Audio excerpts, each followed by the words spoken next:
February 1945, as World War II dragged toward its bitter end, a small group of German soldiers found themselves cut off from command, lost in the frozen forests near the Polish border, with communication lines severed and supplies dwindling.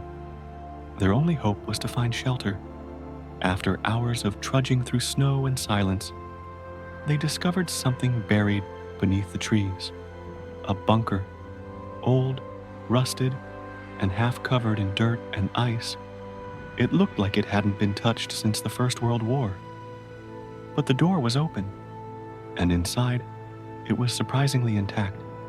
Beds still stood, their sheets eaten by time. Lanterns hung on hooks. Dust covered everything, but what truly disturbed them were the deep, violent scratch marks on the inside of the steel door, as if something had once tried desperately to escape. Private Klaus joked nervously, "Big rats, maybe?" The others laughed, but it felt forced. That first night, they lit fires and tried to rest. But Private Weber reported hearing something strange, low moaning sounds, like a wounded man, echoing from behind one of the walls at the back of the bunker. Curious, they investigated and discovered an old iron door sealed shut with 3 heavy, rusted locks. The officer dismissed it, saying it was probably an old ammo room or collapsed storage area. He ordered them not to open it. Later that night, Weber disappeared. His footprints led to the sealed door. They stopped there. A trail of blood slid beneath the door. No one said a word. The second night brought nightmares. 2 soldiers woke up screaming, clutching at their throats. When questioned, both claimed to have seen the same thing, a tall shadow, crouching near them in the dark, whispering in a language they couldn't understand. Both said the same phrase, "He's still hungry." He never died. By the third night, strange noises began to echo from behind the sealed door.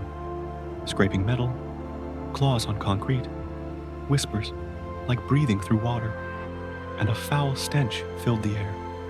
It was like rot and damp earth, mixed with something older, something wrong. Private Adler couldn't take it anymore.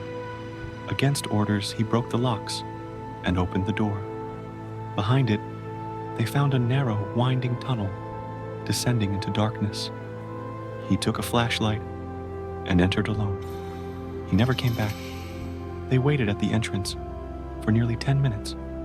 Then, from deep within the tunnel, a single scream rang out, high and raw.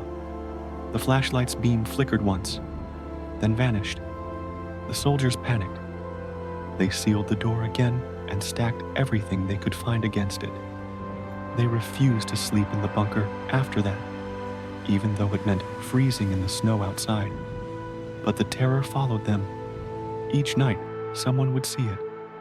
A figure standing at the entrance of the bunker, too tall, too still. When they tried to get close, it would disappear. But it left footprints in the snow, deep, heavy footprints with far too many toes. On the 5th day, a patrol returned to the site to check on them.